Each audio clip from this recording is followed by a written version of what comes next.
Well, welcome to the final day of our summer course, and today is on the topic of science, religion, and evil. And I'm absolutely delighted to be able to introduce Dr. Subrata Chattopadhyay, whom you have all got to know, I'm sure, by now. But it's really excellent that Subrata is going to speak to us. You may not realize quite how distinguished Subrata is. He is professor and former head of the Department of Physiology at the Maharajas Institute of Medical Sciences, Andhra Pradesh in India. He has a PhD from the University of Connecticut, MD in Physiology from the Aligarh Muslim University in India, and MBBS from Calcutta Medical College, University of Calcutta. He's been an invited speaker at the UNESCO Bioethics Roundtable meeting at Bangkok in September of last year, a visiting researcher at the Academy for Ethics in Medicine in Germany, August to September last year. He's a member of the American Association for the Advancement of Science in the USA, and he has many other honors and distinctions. He has a particular interest in medical ethics, but today he is going to talk to us about an Eastern perspective on science, religion, and evil. Subrata, thank you. I will start this discussion this morning with a prayer which is there in the Vedas. Ashato ma shadagamayo, tamasho ma jyotirgamayo, mrityaramaya amritangamayo. Lead us from falsehood to truth. Lead us from darkness to light. Lead us from death to immortality. At the very outset, I must say I am very pleased and I feel highly honored to be here as a speaker this morning, and I sincerely thanks Reverend Dr. Rodney Holder and Dr. Dennis Alexander for giving me this wonderful opportunity to speak to you on science, religion, and evil from an Eastern perspective. I am not a philosopher and I am not a theologian in the sense that I do not have any formal exposure or training in those fields. Having come from a forcibly evicted Hindu refugee family which luckily survived in the communal Holocaust around the middle of last century in undivided India, and myself experiencing mass murder, communal violence and bloodshed in the formative years of my life, I must admit I had to really struggle within myself to find a meaning and make sense of the world and to have faith in God and humanity. I had to really struggle within myself. What I would do, I would like to share what I have realized from my forefathers, from our divine masters, and I will just share with you. The guiding questions for the discussion this morning: what do we mean by the Eastern or Hindu perspective? How is the idea of evil considered in the Hindu worldview? And where are we going from here? What is the take-home message? The issues which will be excluded from the discussion, related to politics, in the sense that whether I think Mr. George Bush is right when he thinks that Saddam Hussein is evil or Kim Il-sung is evil, that kind of discussion will be omitted from the from this session. And also indeterminate questions like whether existence of evil appears to be a point of disproof so far as existence of God is concerned. As Lord Buddha said hundreds of years ago, endless fruitless discussion better be avoided at this hour. What do we mean by Eastern religions? In general, they are Hinduism, Buddhism, Jainism, Sikhism, which all originated in the Indian subcontinent, which is known these days as South Asia, Sikhism being the youngest member, and Confucianism, Taoism, and Shintoism, which developed in the Oriental countries. This discussion will be primarily focused on Hindu perspective, and as you can imagine that Hinduism does accept Buddhism, so some of the discussions will be referred to as Buddhism also. I love this quote from T.S. Eliot. We shall not cease from exploration, and at the end of all our exploring will be to arrive where we started and know the place for the first time. When we talk about Hinduism, we are talking about the whole history of humanity, how our forefathers thought and understood the relationship of God, nature, and man in the universe. We are talking about that aspect. And in a sense that it is a journey, Charaibati, going forward. We do not know when our journey started. Maybe where we started, we will be coming back to the same place where we originated. And this echoes with the central theme in Hinduism. But there is a problem. How does the word Hindu originate? Because we do not see the word in the ancient texts. The explanation is that ancient Persians, the original inhabitants of Persia, modern day Iran, couldn't pronounce S in the word Sindhu.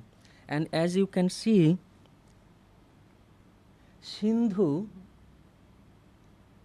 is the name of the river which flows in the northwestern part of the Indian subcontinent. So all people living in this part of the world were called as Hindus by those who were lived somewhere here. This was picked up by the Greeks, particularly after invasion of Alexander, and then came to the English literature kind of gradually. So historically, the word Hindu covers or means Hindus proper, as well as Muslims, Christians, Buddhists, Jains, Sikhs, and others who live in this part of the world. I mean, it's not a particular religion, rather a group of people, kind of anthropological term. Now, what are the some very characteristic salient features of what we know as Hinduism today? It is the most ancient, living, and not very arguably still growing religion of the world. It could be traced back no less than 3,000 years before Christian era.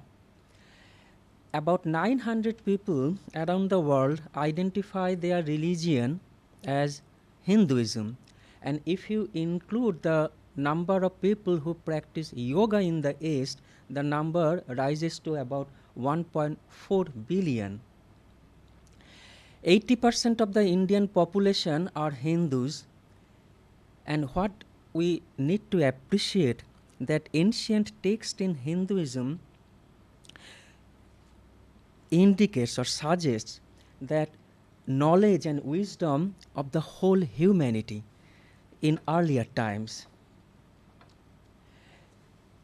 In recent years, many Indian and Western scholars have put forward the claim that Hinduism was kind of construed and invented by the colonial administrators and British scholars around early 19th century, because before that date there is no meaningful reference to this word, and no such word exists in the sacred texts, and it means kind of a monolithic structure, which is not the case in Hinduism. Rather, it could be said that it is a way of life and much broader than what the word indicates or could suggest. Hindus themselves refer to Hinduism as Sanatana Dharma. Sanatana Dharma is very difficult to exactly translate in English words. Sanatana is immemorial, time honored, eternal, and dharma, there is no English word which could capture the spirit of what is dharma, and we will talk about that in a while. It has got no recognized beginning. Nobody has got any idea at which point of the history it actually originated. It has got no single founder. No single sacred text could be said the basis of Hinduism.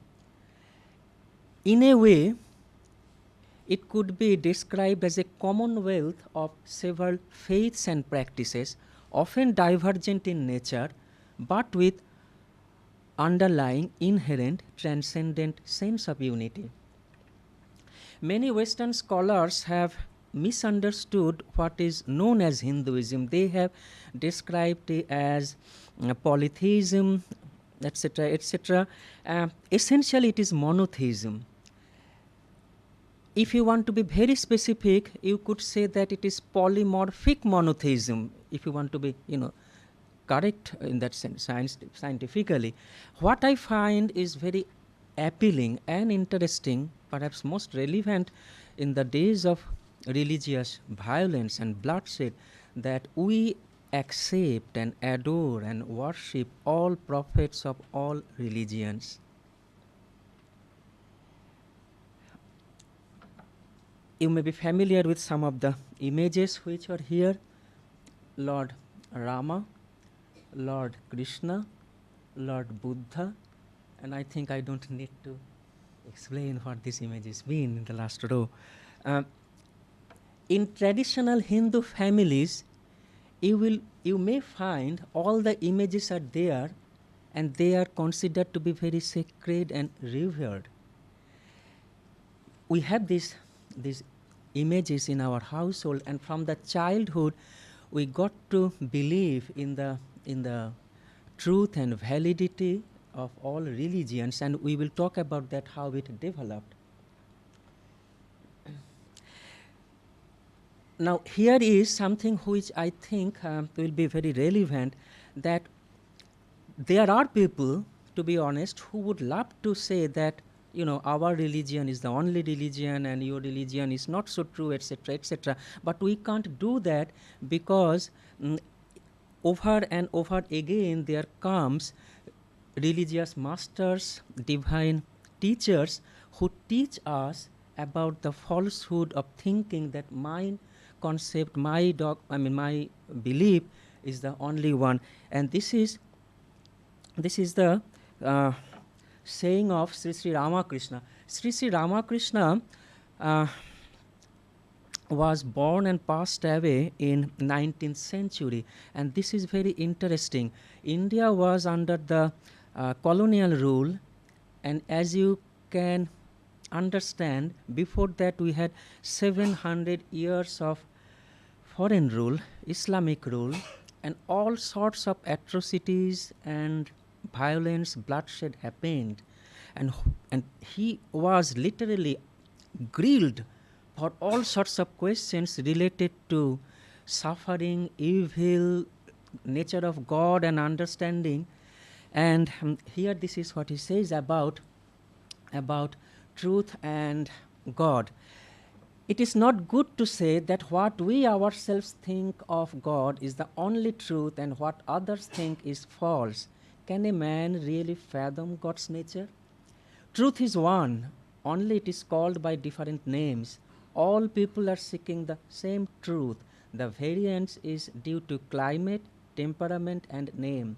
Everyone is going toward God. They will all realize Him if they have sincerity and longing of heart. Now this is amazing. We believe here comes a man in the history who literally embraced, was initiated and practiced every religious faith in his own life, reached godhood and taught us. Literally he practiced all sects of Hinduism, Vaishnavism, Vedanta, Shakta. Later on, he became a Christian, found that it is true. Later on, again in his life, he embraced Islam and found it was true. And then he was telling us, and it is such a compelling evidence of the whole life that it's amazing. Max Muller, Romarola, without seeing him, wrote biography of Sri Sri Ramakrishna, and it's kind of something which you can't easily denounce. So here he is saying about the nature of God.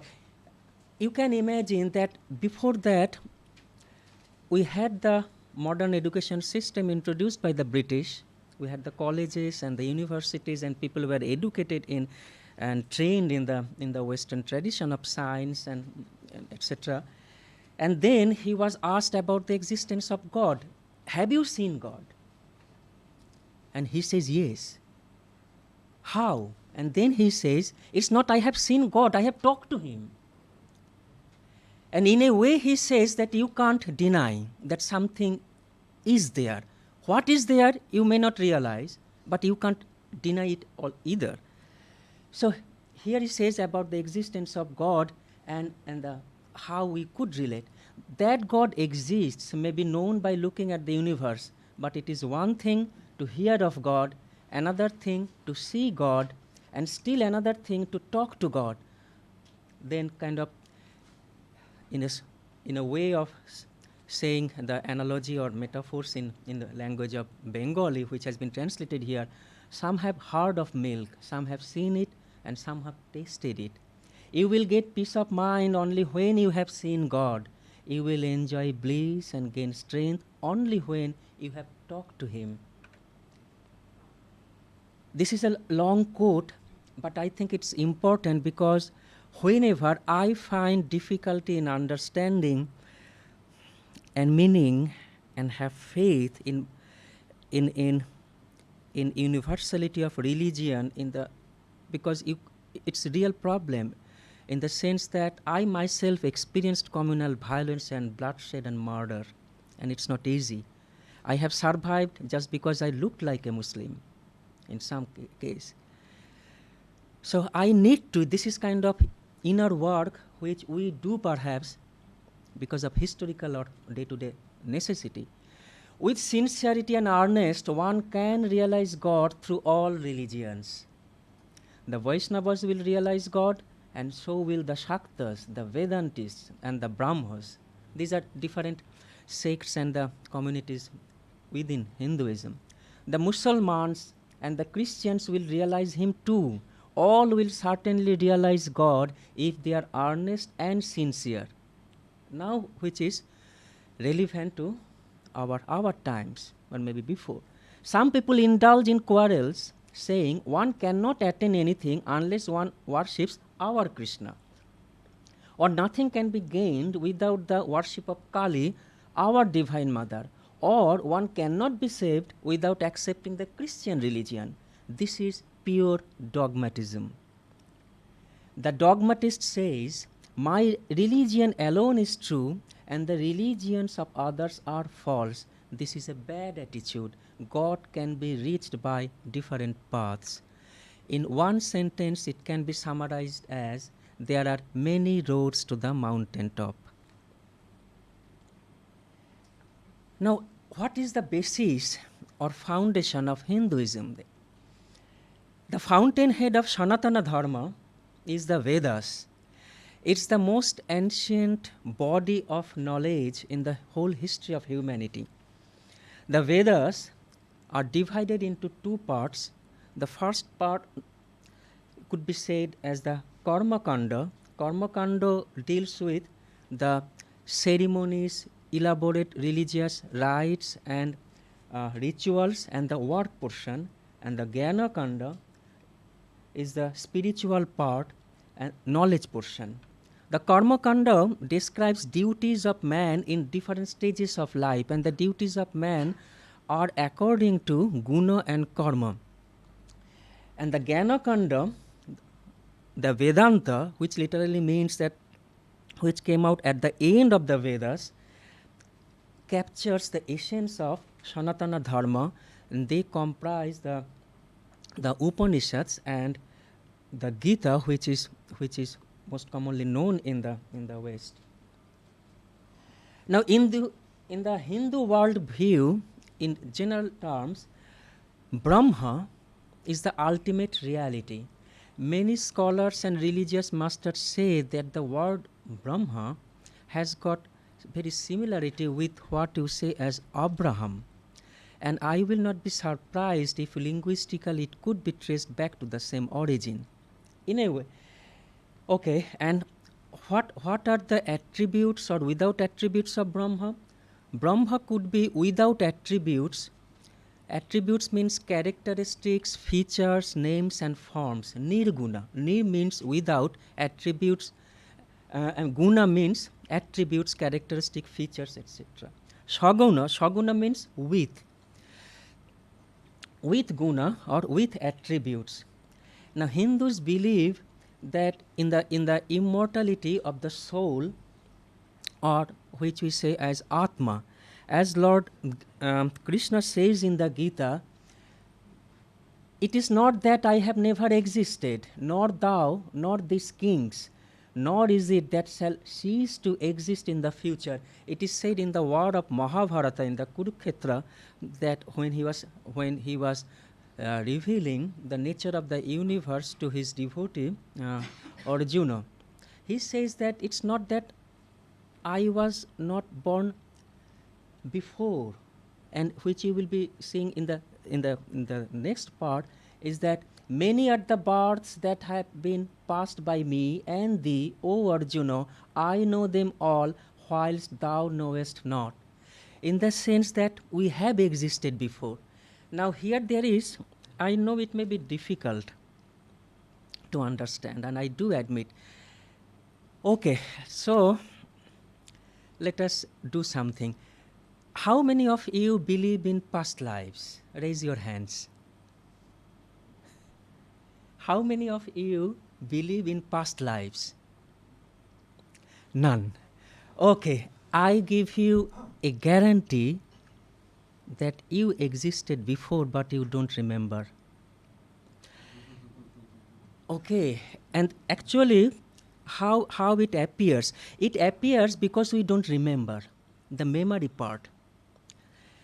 It's highly possible, and I will tell you why, that we existed but we don't remember. That's why it appears we didn't exist before. What's the proof? Or is there any basis for saying this? Of course. How many of you that you existed as a single fertilized cell in your mother's womb? We don't remember. Is it a reality? Yes. We don't have any memory of that. How many of us have the memory that we were swimming in the ocean of amniotic fluid in our mother's womb? We don't have any memory. So it does appear that we didn't exist. So that's the part, that if we don't remember, the tendency is that we didn't exist. And here is some clue to that understanding that yes, we do exist. We existed when we were younger, when we were children, when we were newborn, when we were embryo, when we were fetus, blastocyst, single fertilized cell, and I can't go back before that. Then, what is liberation? Einstein says, well, after all these things, what is there? It is liberation. Liberation from bondage, liberation of worldly desires, liberation from cycle of birth and rebirth. In the Hindu worldview, we will talk about how we consider as human beings. This morning I have a good news for all of you. And the good news is there is no eternal hell waiting for any one of us. I know that, I know probably my Christian friends and non-Christian friends, and not not so Christian friends will probably won't mind if I say there is no eternal hell, because it's not a bad idea anyway. We are potentially divine. That's the saying of Swami Vivekananda. The human beings are potentially divine. We are the Amritasya Putra, children of immortal bliss. And it's a journey from where we move from lower plane of truth to the higher plane of truth. So it's a journey, and ultimately we all will realize God at the end of our fulfillment of worldly desires, which may take many years or ages, or with earnest and yearning for God, maybe sooner than what we can imagine. And we all have unique potential. This unique potential is because of our guna and karma. In a sense that Hindus believe that human beings are unique and they are not kind of identical clones of similarities.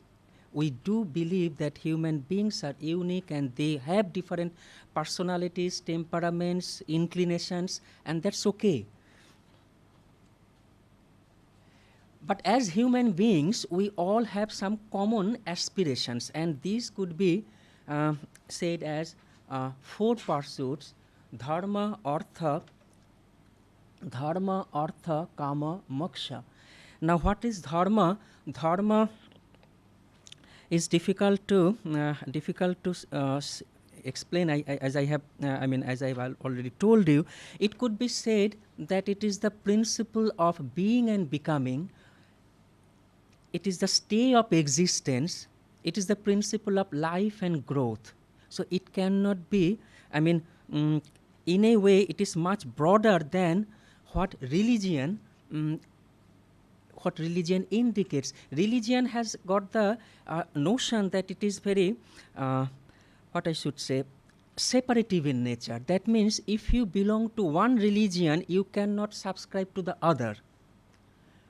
It is kind of exclusionary in nature, that only those who are within the fold of the religion will gain something while others will not get.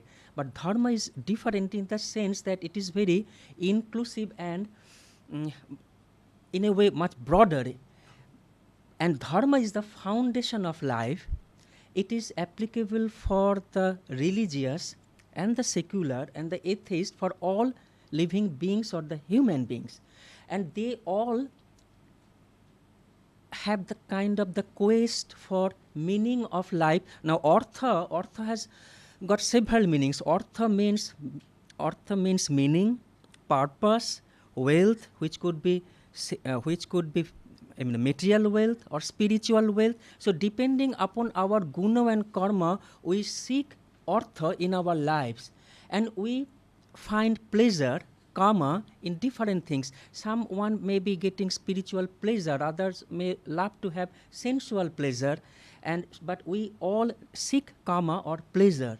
And moksha is liberation or emancipation from the bondage. These are kind of the common pursuits in among the human beings.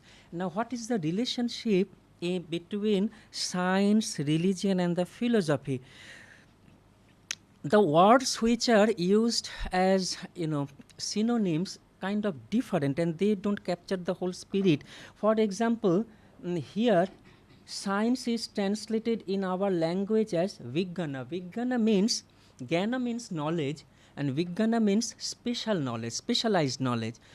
And specialized knowledge not necessarily be empirical or physical, and knowledge could be in the outer world as well as in the inner world. So it embraces a whole panorama of knowledge.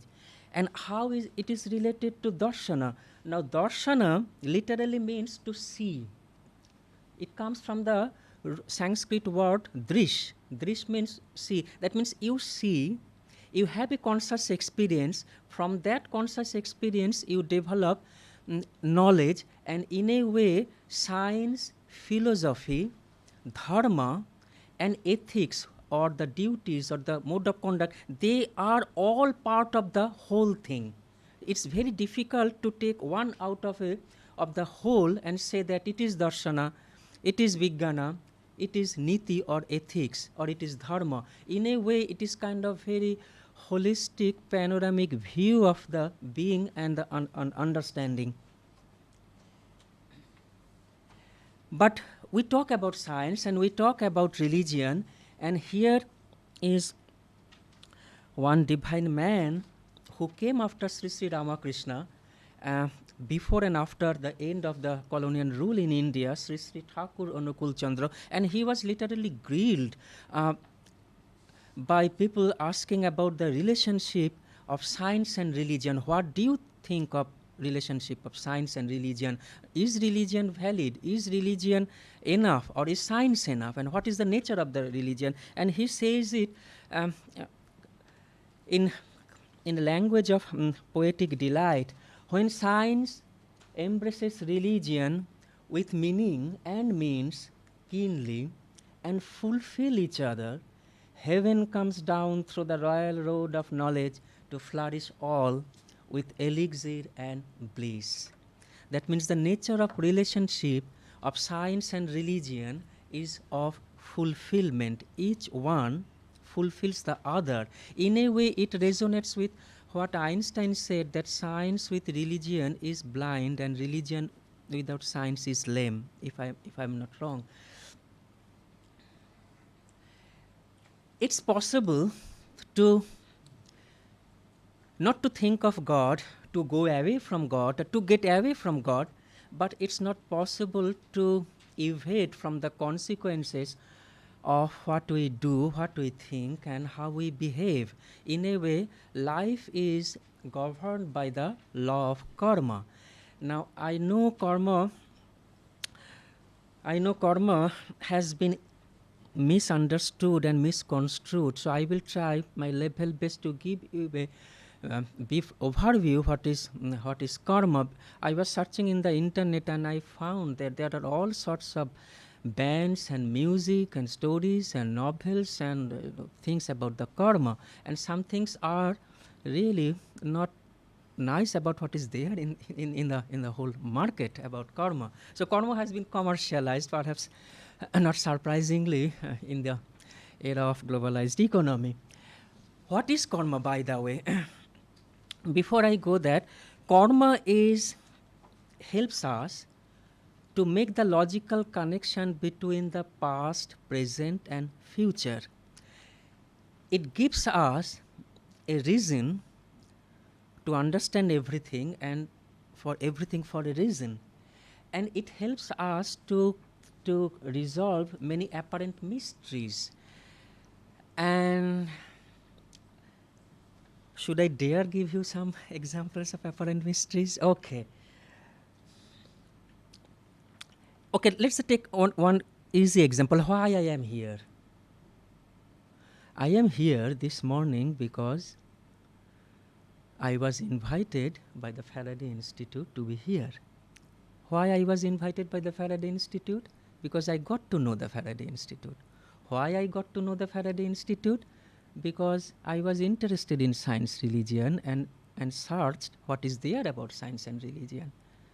Why I searched about science and religion? Because I wanted to make sense of the world, what is there outside.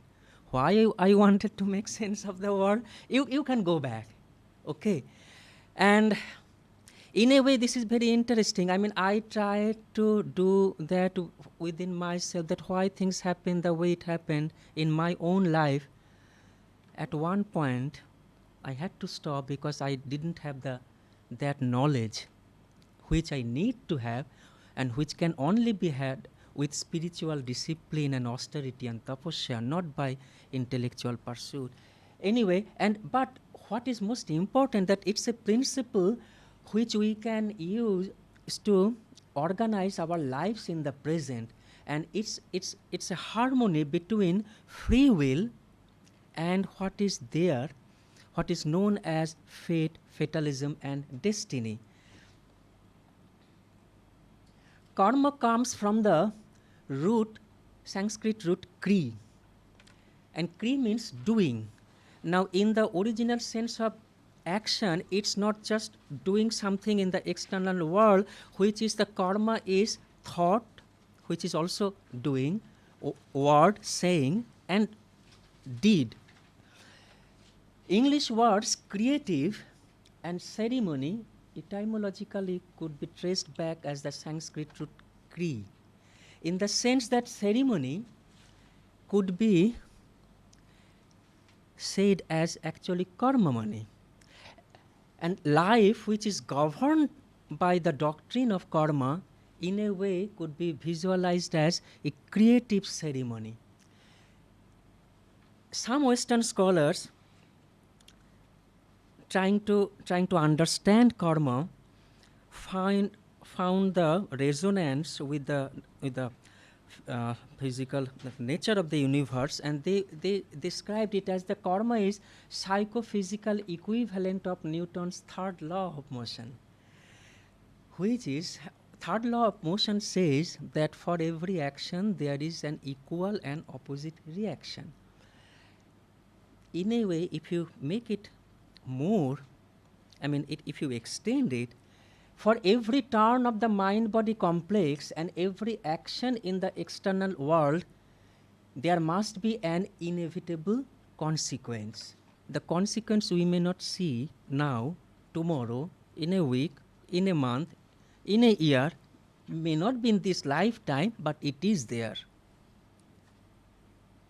Karma are divided into three categories: Sanchita karma, Prarabdha karma, and Kriyamana karma. The Sanchita karma is the sum total of past karmas which are yet to bear fruit. Prarabdha karma is the portion of the karma that is to be experienced in this life.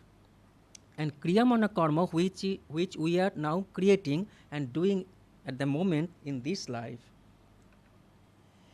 Let us talk a little bit about evil, which is considered to be a stumbling block, if not the most important problem or issue in understanding religion and God's nature with the universe. We do not have any word in Sanskrit which precisely and accurately describes what is known as evil. The corresponding words or synonyms are papam, which is sinful, manda, bad, dushta or asat, wicked.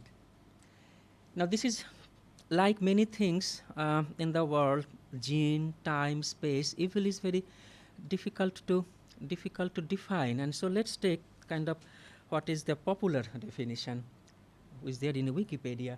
In most cultures, the word is used to describe acts, thoughts, and ideas which are thought to either directly or indirectly bring about affliction and death. So evil is bad, morally wrong, unethical, wicked, associated with affliction, death, and suffering. Now, in Hinduism or Sanatana Dharma, we see evil from different levels and angles. In one realm, it is in the realm of duality, in the sense that when we say good and evil, one cannot exist with the other. It's something like life and death, pain and pleasure, good and bad or good and evil. So one needs to exist when the other is there. And another is the existence of evil, whether it is there in the outer world, and if we consider ourselves as part of nature, then what is evil within. So all these ramifications are there in the Sanatana discourses in Sanatana Dharma.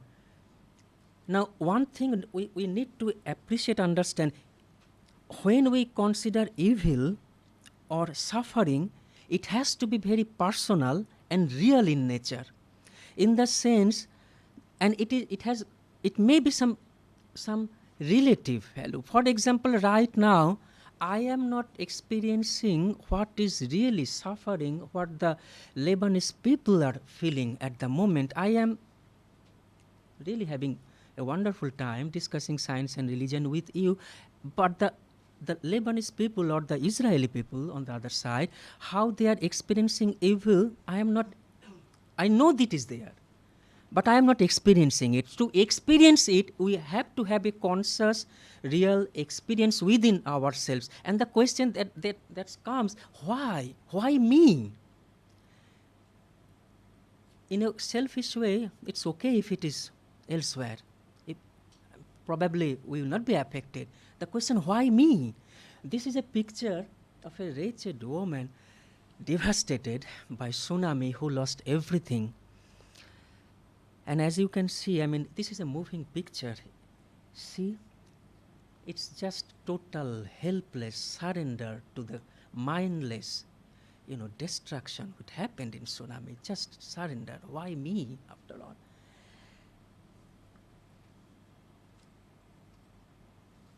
Ramakrishna was asked this question. And before I go that, let me tell you the story. Real life. Ramakrishna was asked this question. Tell us what happened when Genghis Khan massacred 100,000 people. The whole city was plundered into devastation. 100,000 people were chained and shackled. And the commander of the army comes to Genghis Khan and says, what we should be doing with these 100,000 people, because we can't feed all these people. Free them, Genghis Khan replies. If we free them, then it could be a threat to us, because they could, do something terrible to our army, and we will be in trouble. And Genghis Khan thinks for a while and gives the order, kill them. 100,000 people, including women and children, were killed. And what was the nature of the killing? Genghis Khan kind of developed, I can't imagine that. I mean, terrible ways of causing pain and torture and death. Breaking the spinal cord. In one incident, 2,000 people were ordered and to lie down one above the other, and then with brick and mortar the wall was erected. And we had the terrible history of violence in colonial India, and Sri Ramakrishna was asked, where is your God? Tell us what is your God. And then Sri Ramakrishna says, can a man ever understand God's ways?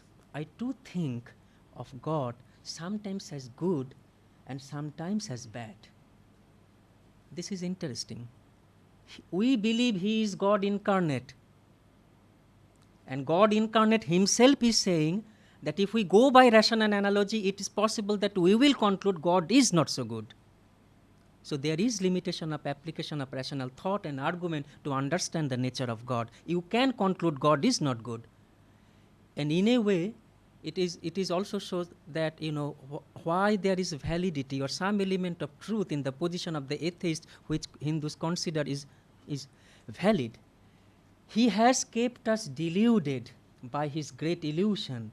Sometimes he wakes us up and sometimes he keeps us unconscious. One moment the ignorance disappears and the next moment it covers our mind. Last year I went to Germany as a visiting researcher in the University of Göttingen and attended the European Summer Academy on Bioethics. And there came a professor who was talking about a German philosopher of Jewish background.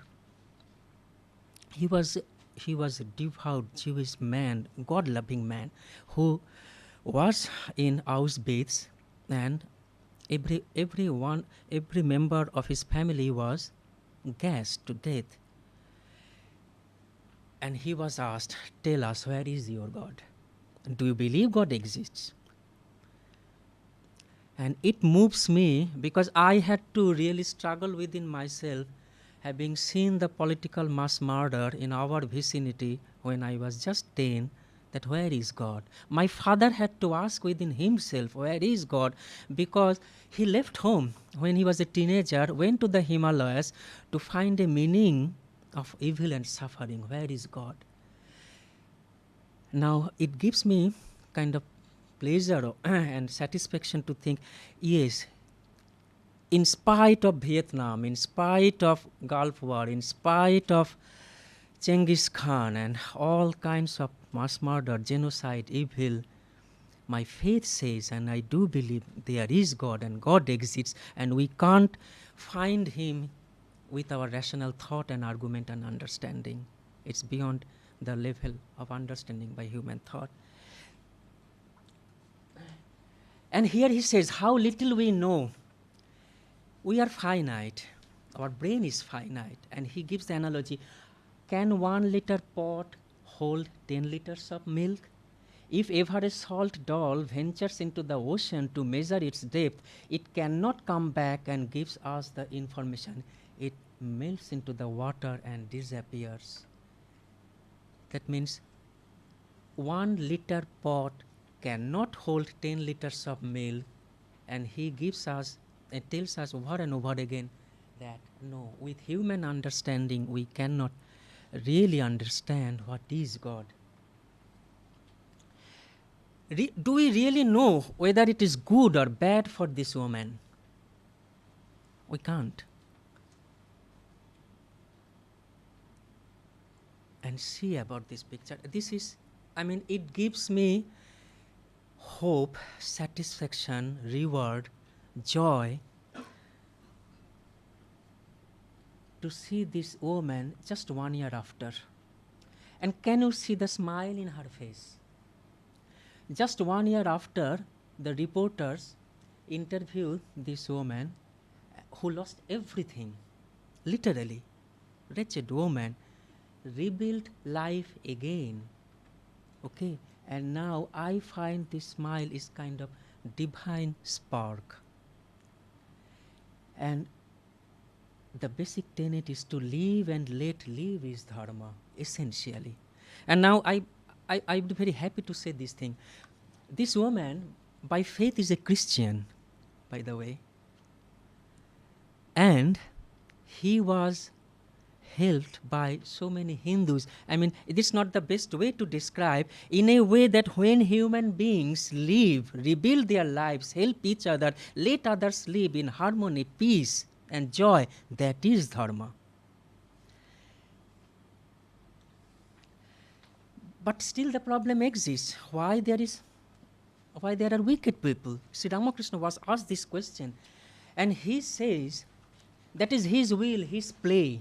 In his Maya, there exists avidya as well as vidya. Darkness is needed too. It reveals all the more the glory of light. Avidya is, again it's difficult to translate, avidya is non-knowledge.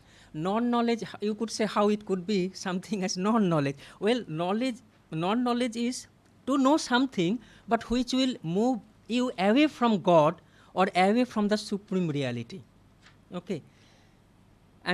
So in our culture tradition, it says that if someone is, it's not God-loving or, but is very knowledgeable, scholarly pundit, he has accumulated all avidya. And vidya is knowledge which moves you towards the understanding of God. And he elaborates this point. In this creation of God, there is a variety of things, men, animals, trees, plants. Among the animals, some are good, some bad. There are ferocious animals like the tiger. Some trees bear fruit sweet as nectar, others bear fruit that is poisonous. Likewise, among human beings, there are the good and the wicked, the holy and the unholy. Now there is a trick. Why does a man have sinful tendencies then? In God's creation, there are all sorts of things. He has created bad men as well as good men. It is He who gives us good tendencies, and it is He again who gives us evil tendencies. Now you may find that make apparently contradict the law of doctrine of karma. So he was asked, in that case, we are not responsible for our sinful actions, are we? I mean, I can do any terrible thing and say, God has given me evil tendencies, that's why I did that. And he says, sin begets its own result. That is God's law. Won't you burn your tongue if you chew a chili? In a way, it's kind of a Bengali man explaining in popular Bengali ways. Let's go back to 2500 years ago, when Buddha had to deal with this question. Now this time we see evil is within. And the Buddha said, what, my friends, is evil? Killing is evil, stealing is evil, yielding to sexual passion is evil, lying is evil, slandering is evil, abuse is evil, gossip is evil, envy is evil, hatred is evil, to cling to false doctrine is evil. All these, my friends, are evil. If there is something, there must be a reason for that. So what, my friends, is the root of evil? He says, desire is the root of evil, hatred is the root of evil, illusion is the root of evil.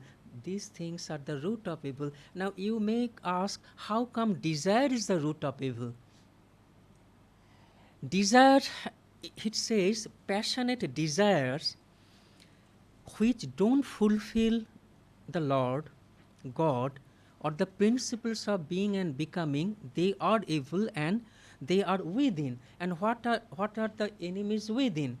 The 6 ripus or vrittis. Ripus means enemies, and vrittis means they are kind of considered as circular compartments, and they are kama, krodha, lobha, moha, mad, matsarya. Very difficult to translate, but kind of just you will get a flavor of what it could be. Kama is lust, passion, sexual passion.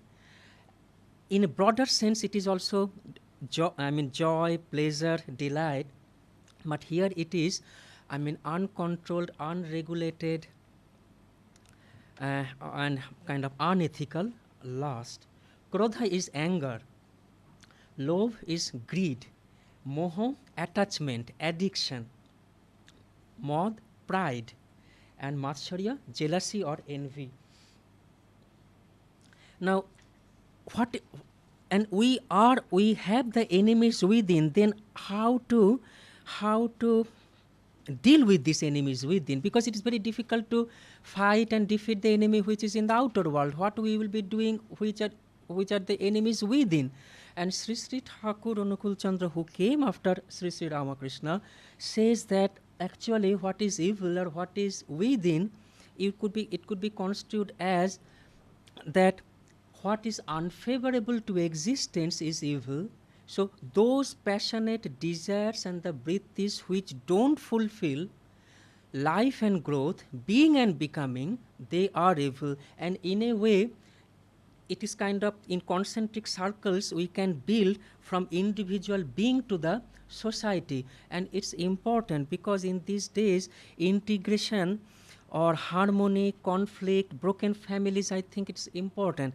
And here it is something which you can conceptually build.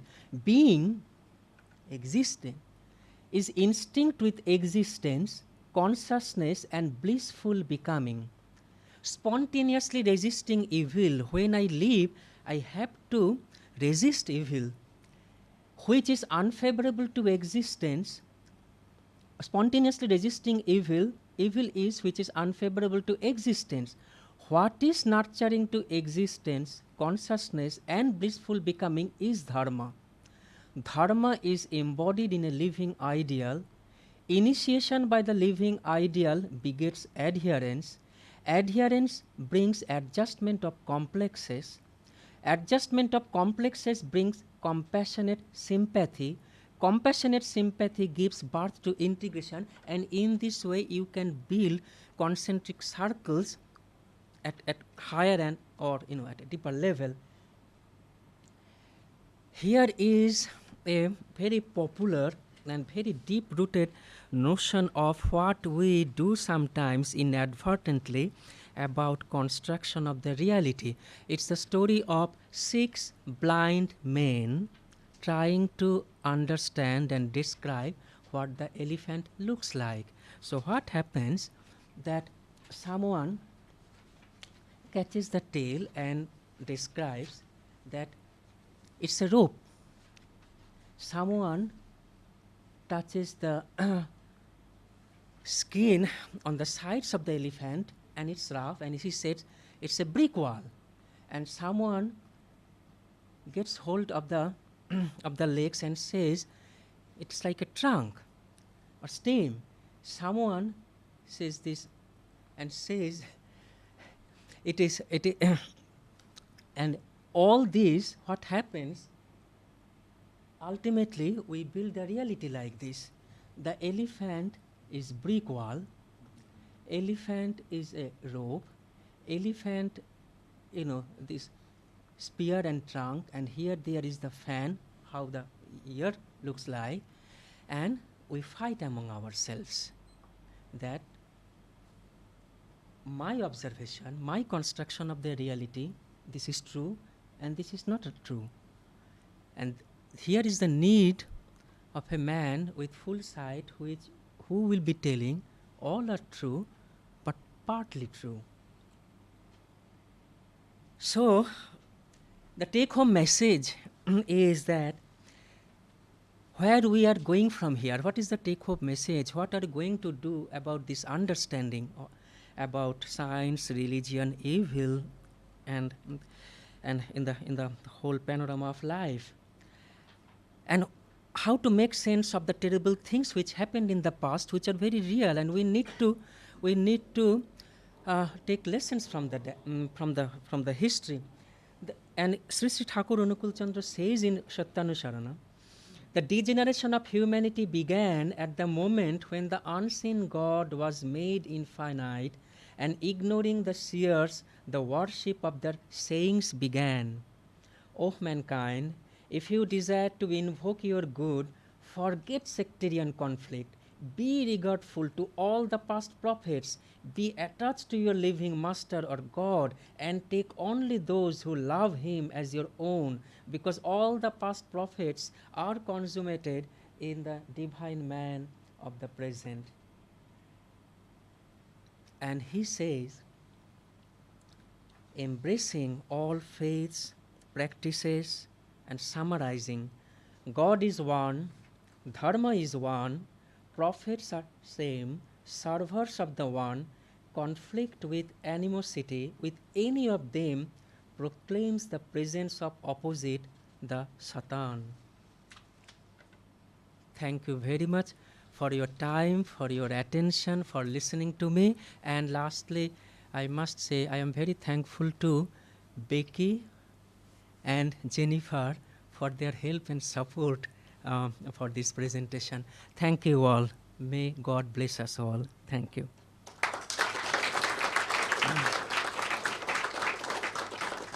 Dr. Subrata, thank you very much indeed for fascinating insights into the Eastern perspective.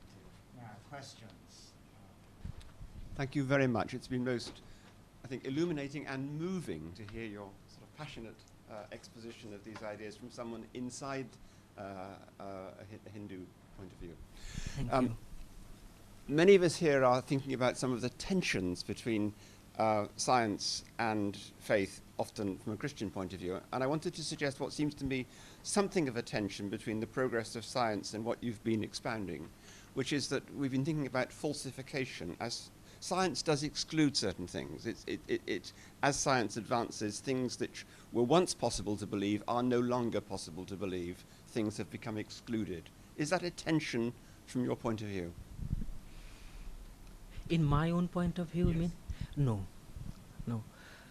But of course, there are people in India who are Hindus, and they also take a position that there is tension and kind of similar to conflict model, if I could say, between what is known as science or what we understand as science and what we understand as religion. So in my own life and subjective conscious experience, I find both are very fulfilling to each other. And in a way, there are mm, there are historical reasons actually that why our religious teachers and divine masters didn't see or comprehend it in terms of conflict or contact or that way. Rather they thought it is that in terms of parts in the whole panorama of the whole. And sometimes it's difficult to find the connection, and but Charuibati, we move ahead and then we see the connection. And in a way, to be honest, I am very happy that in some ways science and religion dialogue is taking place, because I will be very happy to see what comes out from the Oxford Center of Mind project when the Buddhist monks and the Christian nuns are meditating, and initial observations, as I have heard, there are similarities in SPECT images, although SPECT images, of course there are limitations in SPECT images, but maybe the way we have understood before, applying our rational thought and argument, it's not the totality. There is something more there which we didn't know, and it will help us to go ahead. I don't know, whether I could answer. I agree that there are huge complex issues that are very, very hard to resolve. It was simply the sense that within science there comes a point where a point of view which was previously possible to hold has now become excluded. You were sort of indicating that, in a sense, all approaches of truths are valid. Many of us here would feel that, shall we say, the view that the Earth is central and the sun going round might have been valid at one time, but is no longer a sensible thing to believe. And therefore there's a sense that the progress of science is actually excluding certain points of view which were once possible. And this might be inimical to the general sort of Hindu-based philosophy that you were talking about. Certainly, I do agree with you. Now, this is very interesting. I was reading what is there in the ancient history of cosmology in India. Now, there is some limitation. We were under foreign rule, good or bad, I don't know, for 900 years. And all the ancient texts of science, religion, cosmology, etc., mostly or many of them were there in the temples with the priests. Almost most of the things were lost or burned or whatever. But what is there, what people remembered, and they kind of wrote it down later on. Now this is something interesting. We didn't have the notion of Earth is flat. The universe, it is very common saying in Sanskrit and in the Hindu, it is Brahmanda, and Brahmanda means actually it's not Earth, it's not flat, just the way it is described. And Earth-centric notion we didn't have. What I have learned from there. So in a way, when things develop or science develops, we are not threatened. I do not know whether because for 900 years there was not much progress in the science, or maybe it is just the concept of moving ahead, Chadoibati, going ahead, and it's very difficult. But interestingly, Carl Sagan says in Billions and Billions that Hindu cosmologists were the first to determine the age of the cosmos or the universe, and it was very close to what has been determined as 13.7 billion years ago. I do not have any idea whatsoever how our saints or sages or saints or they did that, because the whole literature is lost. But coming back to the point, yes, there is conflict. No longer possible, in the sense conflict is not the right word. We have to go beyond what we have thought or believed or understood. But interestingly, I mean, I have asked the different heads of the religious missions, and they embrace, fine, it's good, I mean, and they in a way say that, I mean, of course they don't agree with what Daniel Dennett and Richard Dawkins say, but it's fine. I mean, we are knowing, and in a way it is kind of, we are knowing God in more ways, or in elaborate ways. I don't know whether it comes with genes or culture, but anyway, they are not threatened. They are not threatened. It's fine. It's fulfillment. We are moving, going ahead. Anyway, I mean, I don't know. I mean, I can't. I don't know. Yeah. There's one at the back. Can I yes, ask you- yes, Daniela. No. Thank you. You mentioned one question. Do you think that you exist before, you exist in past? What do you mean under exist? How can I exist before my body? Can I exist without my body? Can you exist before? Yeah, that was your question. Can you exist without your body? Yes. If I say yes, you can, you will be thinking I am, just crazy.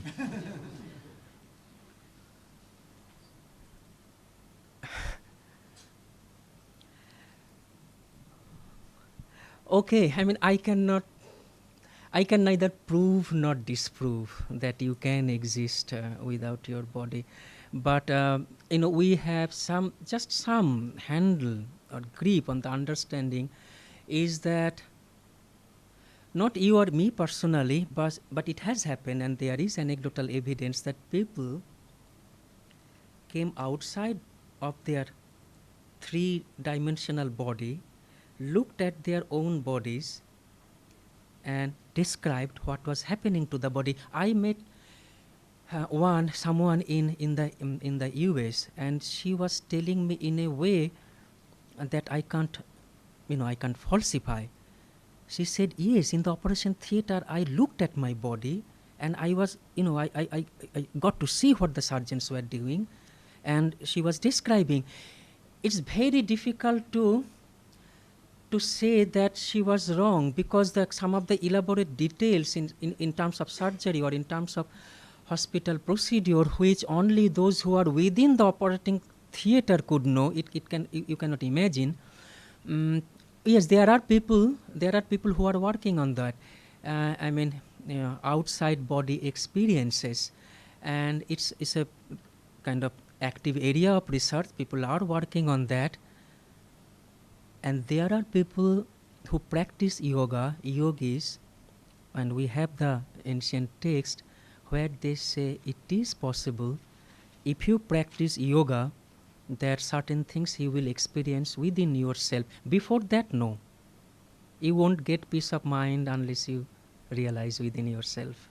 So you won't get. I mean, that's why did I experience within myself? I didn't. But I have seen people who have described those things, and I can't say they were wrong or they made things up. I can't say that. Thank you. We'll go to Rhoda, I think, was first, then Dennis. Two things. Firstly, just a clarification on your answer to the first question. Would you say that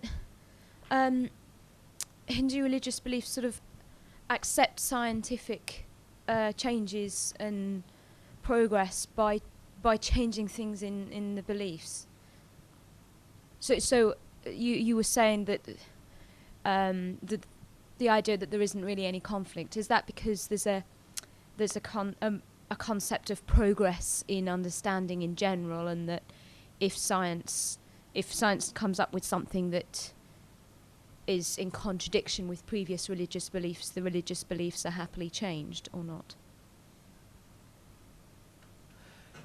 If I have understood you correctly, your question is whether scientific progress has influenced religious belief. Yeah, that's what I mean, yeah.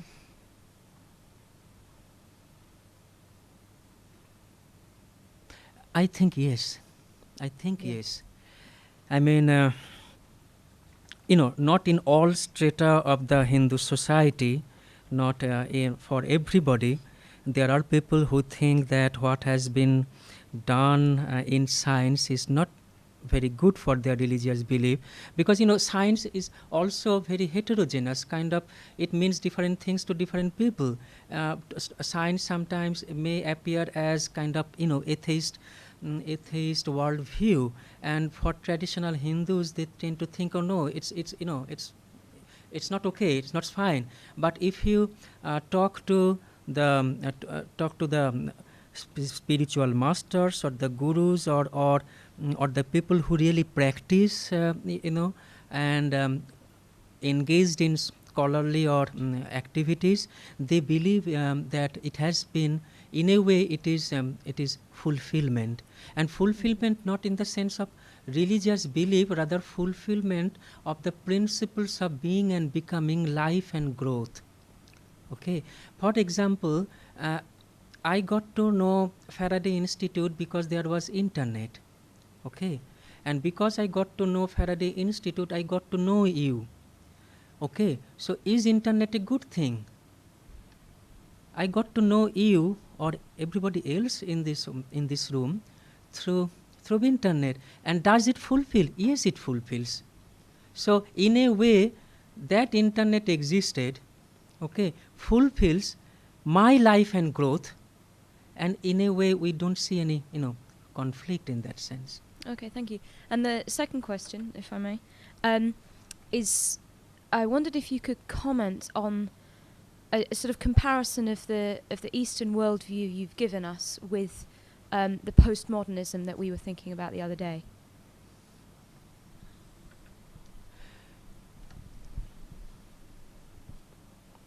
Very good questions. I thought about that.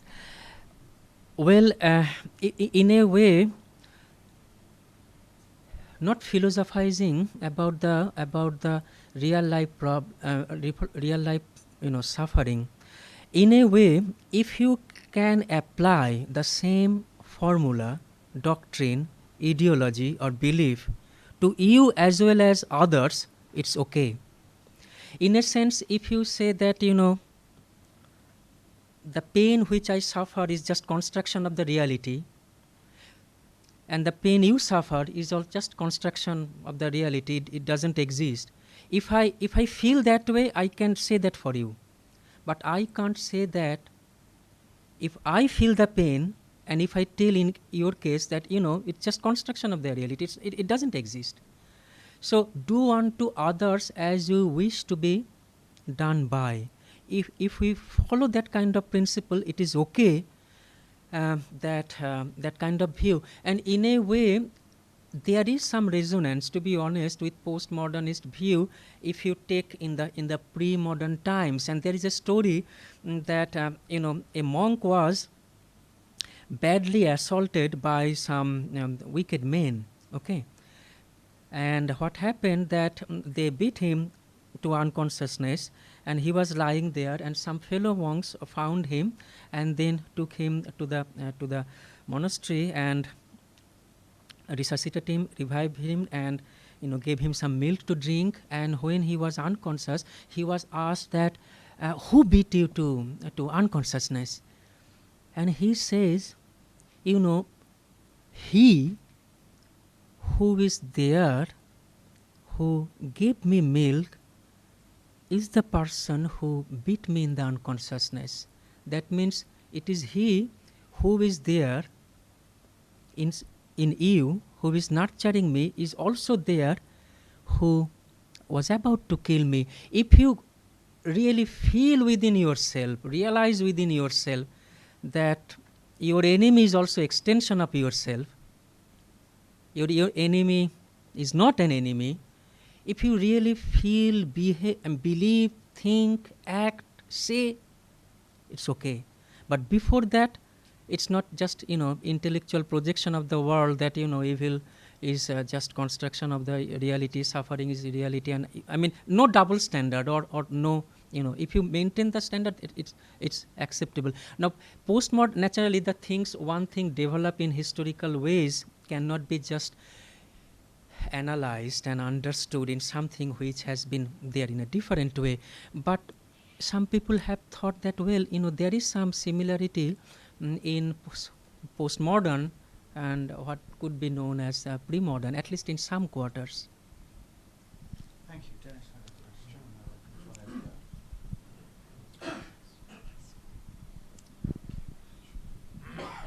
a question. Last Christmas Day here on, I think it was BBC, there was a very wonderful documentary called, I mean, wonderful in the sense that it was very well made and so forth, but about a very terrible subject. It was called Where Was God in the Tsunami? And the producer was Mark Dowd, and it was a 2-hour program. And Mark went round all the area of the tsunami. He went to India and Sri Lanka and Indonesia, and he simply was interviewing people and asking them what their religion was and what was their religious perspective on this great tragedy. Now, when he was interviewing people in South India, several of them said it was caused by our bad karma. The reason it had happened, they explained it. This was their explanation for the tsunami was their bad karma. Now, I would be interested to know what you would say to that. Would you say they were not educated in what karma was, or would you say that actually was a real statement from a valid statement from them? And I would be interested to hear your perspective on what they said. You have asked a really difficult question. Sorry. No, I mean, my father till now doesn't like to talk about the communal violence and bloodshed in which he witnessed, plundering, looting, burning, murder, and we lost everything. Now, to be honest, somewhere you have to have a grip on the understanding somewhere. Why me? Why it happened? And we are restless unless we find something which will explain this thing out of the whole thing. Believe me or not, I inquired within myself and I also asked others. Some people do believe that we lost our lives in communal violence is because of our karma in the past lives. That maybe we were not so nice, maybe we didn't do the things in a better way, maybe we were not so loving, maybe we killed creatures which may not be human. And yes, otherwise in a just world, in the world created by all loving God, if something comes to us, that means that we may have done something wrong, and that's the way sometimes people explain, not necessarily by logical argument or reasoning, just accumulated wisdom of the previous times, that yes, it is karma. And it is so much so, now there is one thing, in our tradition, it's not okay to hurt the sentiments. So if I see someone who is in pain because of an accident or because of something happened, I don't say, well, you had a bad karma in your past life, that's why you had an accident, so you are experiencing what you did in the past life. No, that's forbidden. You can't injure the sentiments and the feelings, and love is the supreme. And Buddha was asked that what is the central thing? Loving kindness. So in a way, when I will be rationalizing within myself whether it could be my past karma that it happened that way, yes, I may tend to believe. But would I be doing this if someone is in terrible pain or agony and you say that it is your past karma that you had that? No, I won't do that. And I think none of the religious teachers or the divine masters say that you should do that, and rather if you do that, it is kind of sin. But yes, you are right. There are people who tend to explain things happen in your lives. I don't know whether this is the same thing people try to understand when 9/11 happened in the US, but some people who were there told me that they also try to understand. And Thank you very much. Thank you. Yes. Well, I think there's the one at the back there first.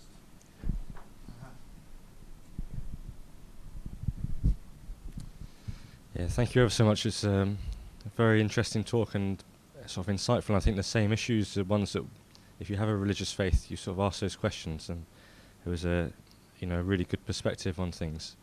The one question that I've got that perhaps it's just my perspective that I got confused by is one of the teachers said that I think two of God sometimes is good and sometimes is bad, so it's contained within God, good and bad. And also a different teacher, I won't try and pronounce his name, but said about God is one, and then at the end it says conflict and animosity with any of them proclaims the presence of the opposite, the Satan.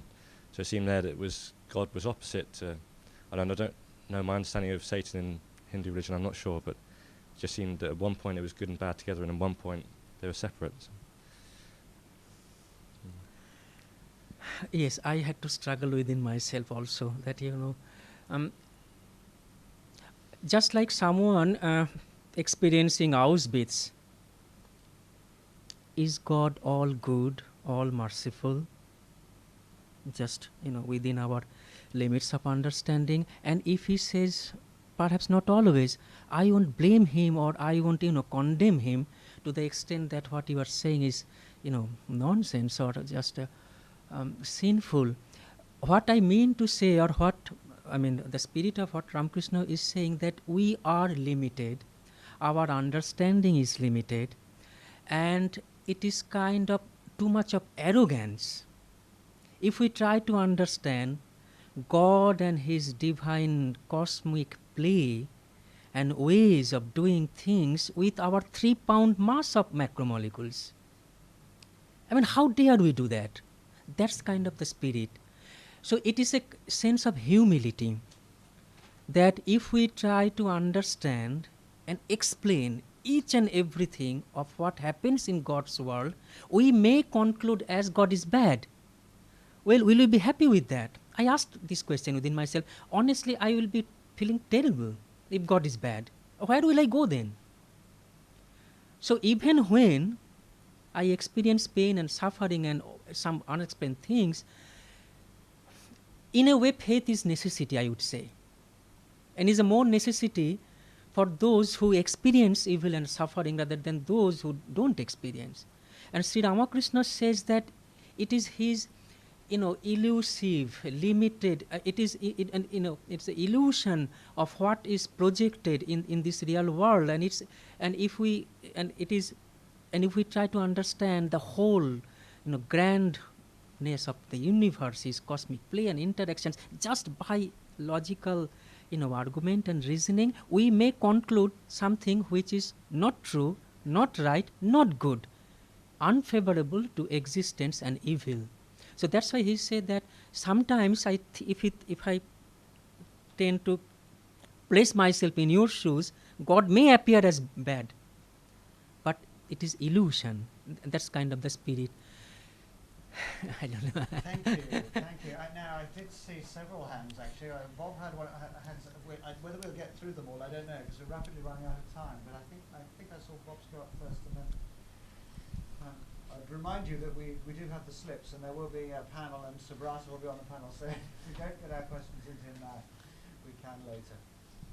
Thank you, Subrata. It's just a very quick follow-up to what Dennis was asking. Do you see a difference in evil which is caused by human agency, the man who thrusts a knife into somebody to kill them, and evil such as is the result of what we might call a natural phenomenon like the tsunami? Are they different or not? How do you see those? Of course, yes. I do agree that at least, when it happens, natural disaster like earthquakes or tsunami, and we are kind of better off in the sense that it is kind of blind force of nature.